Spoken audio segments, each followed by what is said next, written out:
to this update video about my RPG Maker project that I made a huge deal about working on. So just some general updates on that. I haven't been really working on it, or at least not to the extent that I wanted to, because I recently started a new day program. That's been going pretty well, except not really, but that's more so just personal stuff. So I haven't really been working on the RPG Maker project. However, there are some stuff that I've done in the meantime. For one, the design document has been made, and it's already obsolete for reasons that we'll get to later. Probably the first 5 or 10 minutes of the game has been made. The overworld's complete. The first town's design is mostly complete. It's not 100% functional. The only shop that's there is the item shop, and there are no NPCs. So, yeah. Other than that, not much work has been done on the game. And the reason being is, well, I'm a day program, and another reason is that I'm just not really happy with the story that I've made for the game. So basically, what happened, the game's plot is basically you're introduced to Ringo, a bratty, self-confident, kind of a brat, bratty sort of fantasy anime protagonist. Basically, she's like Asuka from Evangelion if she was a Dragon Quest protagonist. And then she's paired up with her friend Anthrax, who's this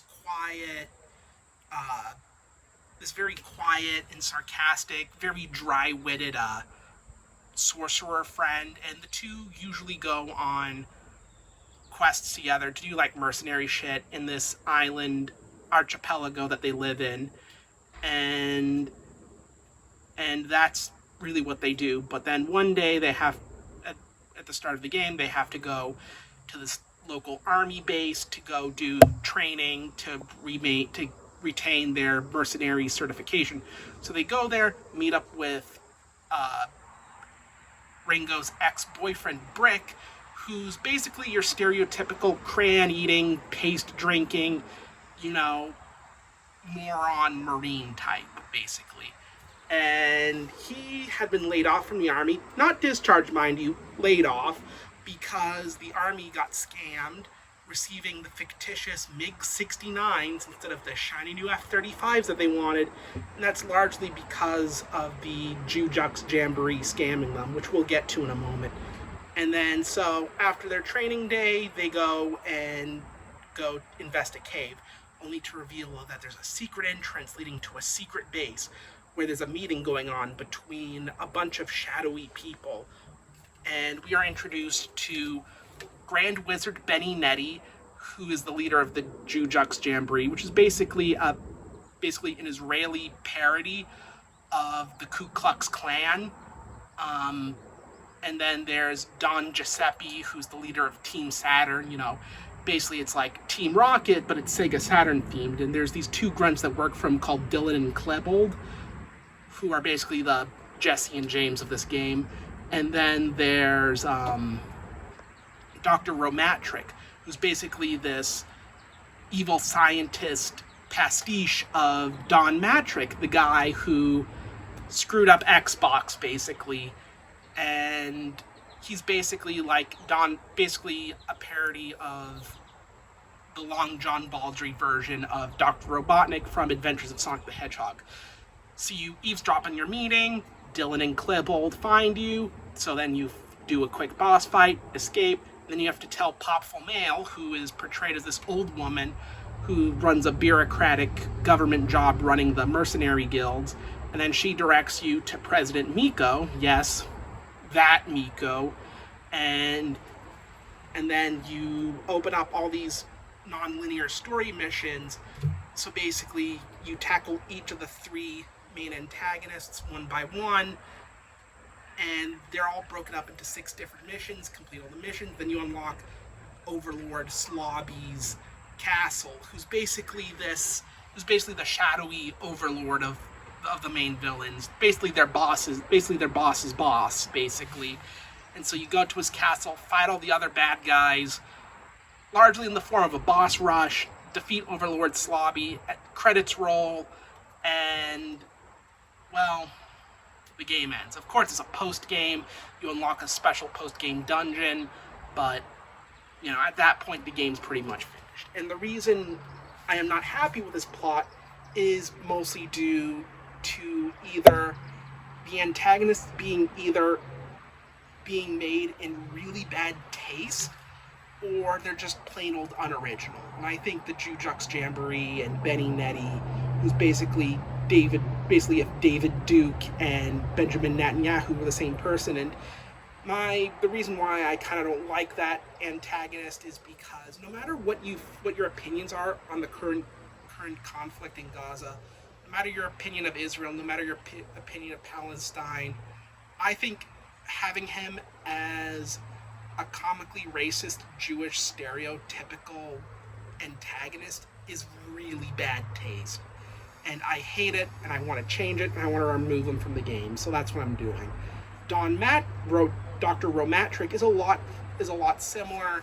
Like, no matter what you think of Don Matrick, no matter what you think of his handling of the Xbox One, his handling of the Xbox 360 and it's in the second half of its life, no matter what you think of the Kinect, I think having him in is also bad taste.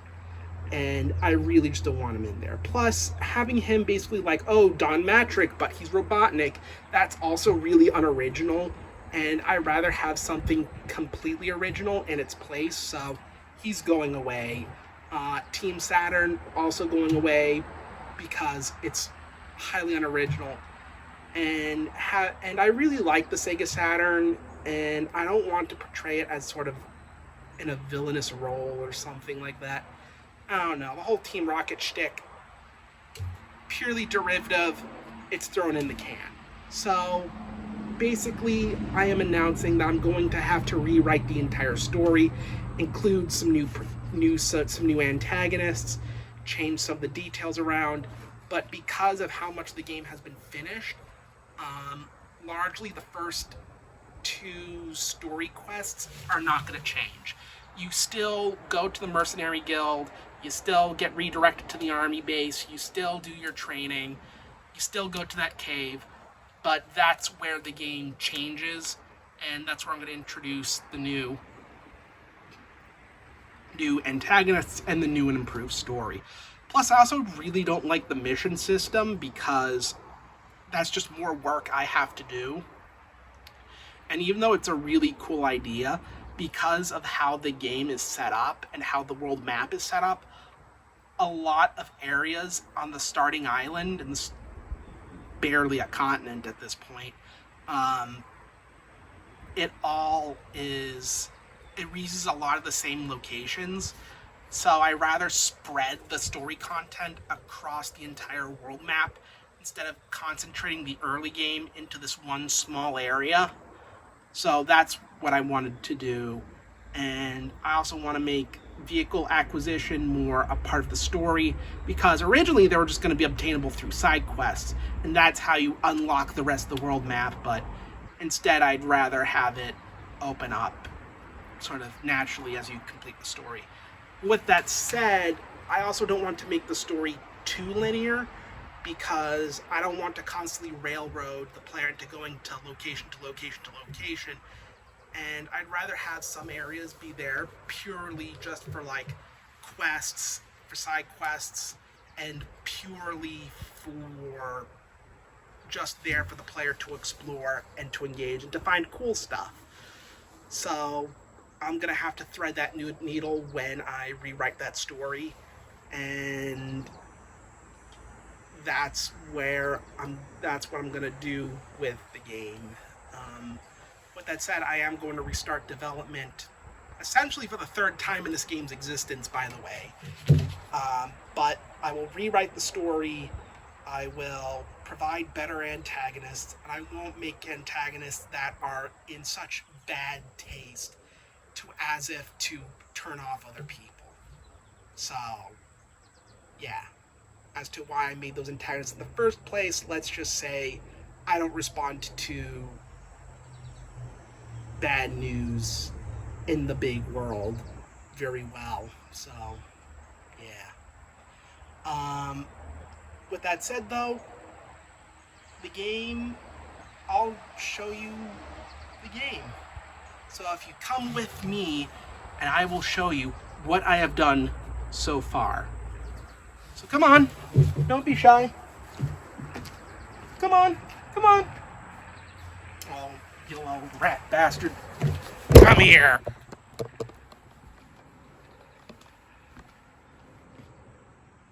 I need a transition, don't I?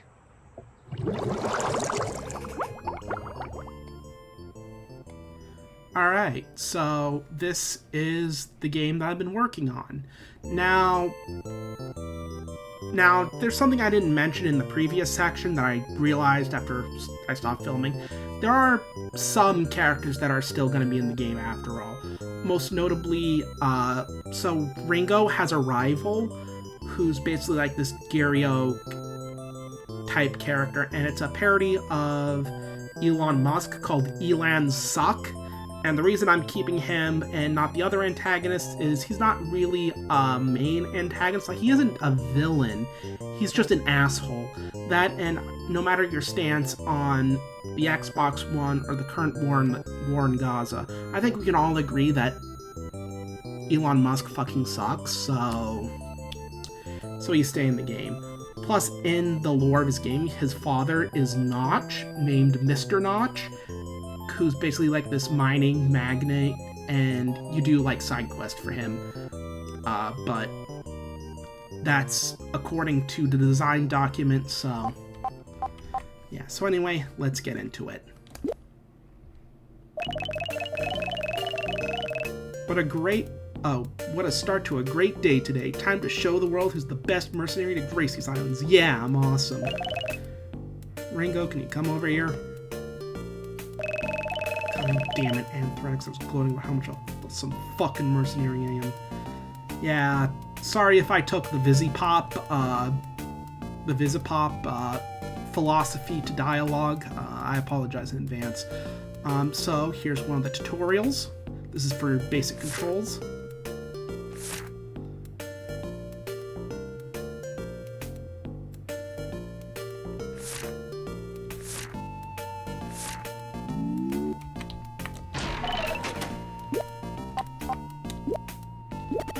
Here's a world map item.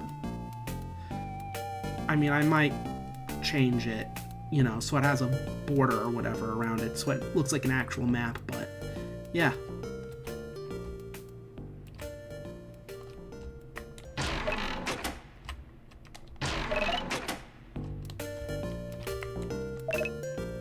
What's up? So this is what starts the plot.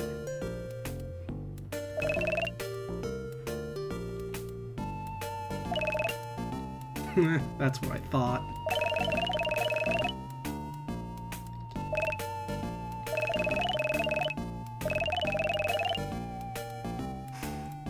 Yeah, why is an army base named after a naval captain? Which I think is supposed to be the joke.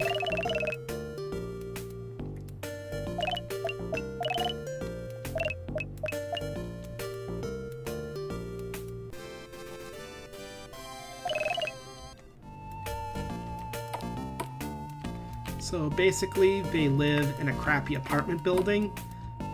So, which is funny because it's in like a normal JRPG village.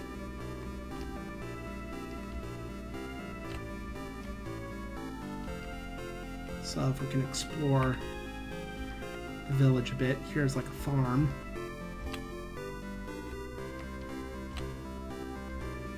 Let's see. Oh, HP seltzer, which is basically your basic healing item.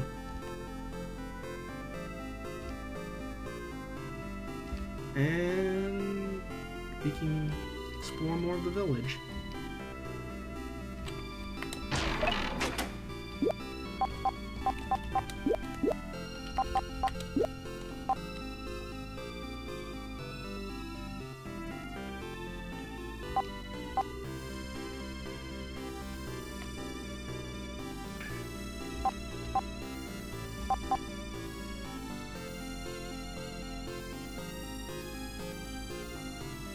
I think I might need to balance that.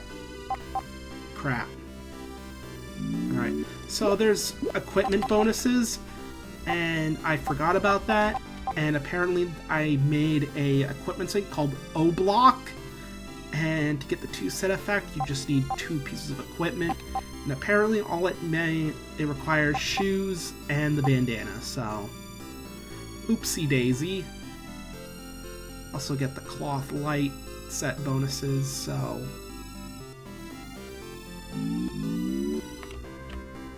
that's not going to get OP later. Surely not. So the only shops left is the item shop, which is the only one that's functional.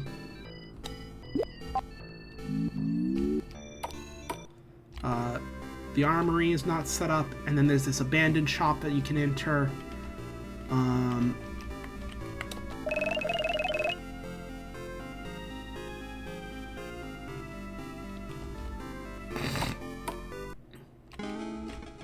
Anyway, here's the army base. It's not even implemented yet, so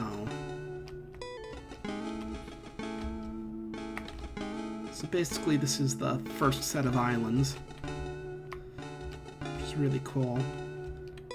And then we can get into a battle and I can show you, but actually before that I can show you the other tutorials, because there are other ones that are unlocked right now. Here's the main menu functions one. Basically tells you all you need to know about basic main menu functions.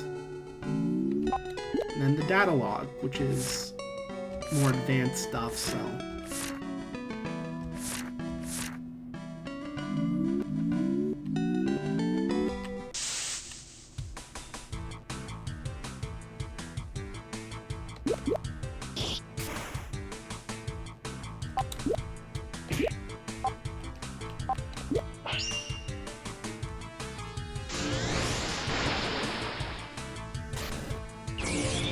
God, I hate those crusty sound effects.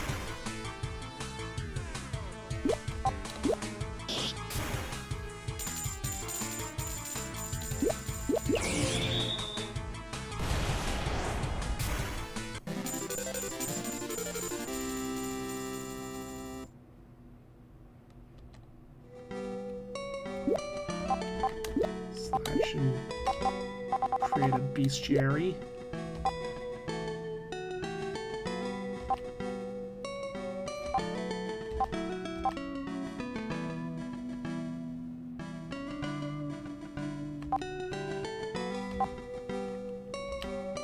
Anyway, here's the lore.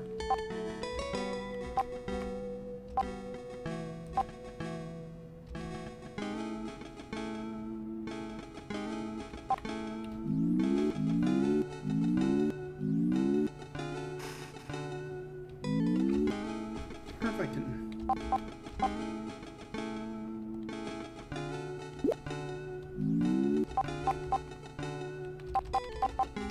Alright. I'm gonna stop recording because I need to summon some stuff for debug stuff, so I'll be right back. 2 hours later. Alright, I spawned some vehicles and we can explore. Okay, I realize I haven't changed the default vehicle music for the airship, so if you just bear with me. So here's some of the other islands. This is where the post-game dungeon's gonna be. There's some areas that are gonna be in the late game. So this is the original final place where Overlord Slobby would be, but with him essentially being a non-entity, with me rewriting the story and replacing the antagonists, the purpose of this dungeon is probably going to change a little bit, so yeah. And then this is a house that you can buy and fill with decorations and stuff. A lot like how secret bases work in Gen 3 Pokemon, or how your room works in Gen 2 Pokemon, where you can fill up a room full of decorations. But here, it's a house that you get to call your own. You can customize it however you want, so long you have the so long you unlock the furniture, some of which will be available for purchase, some of which will be available through quest rewards.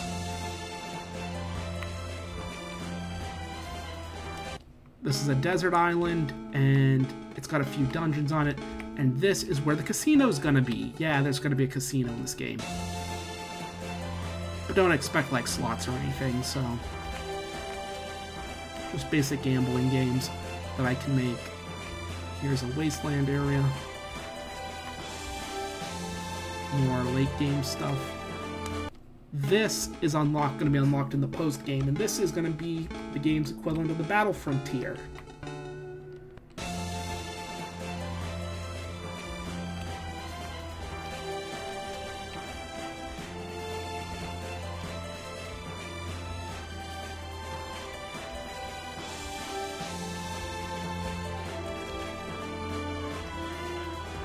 Late game locations.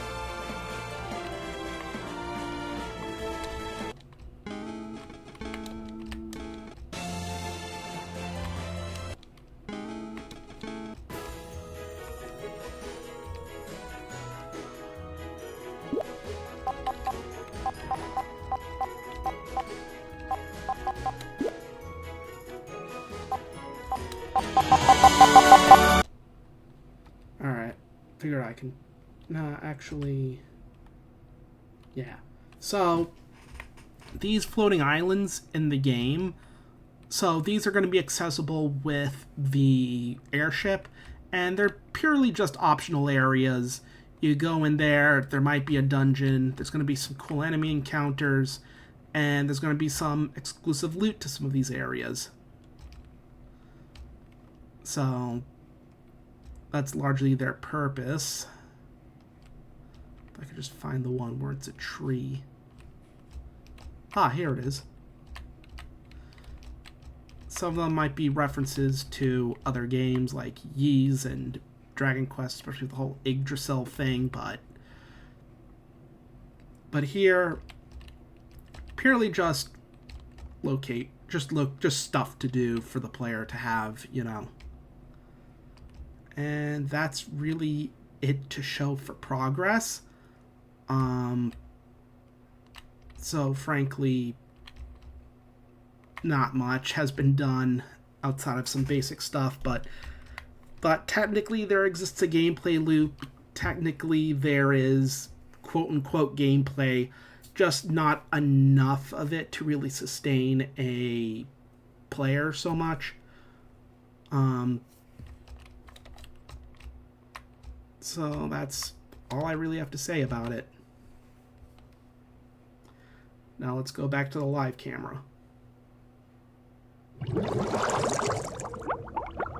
So this concludes the update about my RPG Maker project. I know some of it is controversial to say the least, especially with the original draft of the story. But the good news, it is not the draft I will be going with, and I will be going with a much more better, much more tasteful antagonist with a much more tasteful story. Elan Suk is still going to be in the game. The main protagonists are still going to be in the game, except that I might change the thief character because the thief character ties in heavily with Team Saturn. So I'm going to change his name, change his background, and there's also a priest character, which I'm pretty sure you're all sick of seeing in my RPG Maker games, with them being the basic healing class, you know. Ooh, but his name is Teddy Wister, and he's a parody of Teddy Boston who was Wilbur Audrey's best friend, so... but I might change that as well, just to make him more unique. So that's what I'm going with. As for future content with the RPG Maker games, or a game, don't expect much. Progress is going to be slow, because I got other things to do, right? I've got day program to go to. I want to play some cool video games. I've been playing Phantasy Star 2 again. And I kind of want to do a lot of stuff with 3D, and I'm doing a lot of stuff with 3DO emulation recently, because apparently I really like the 3DO. But future channel content will be posted in future channel posts, because I feel like that's more efficient than doing channel update videos, because nobody seems to want to watch those. So yeah, doodles.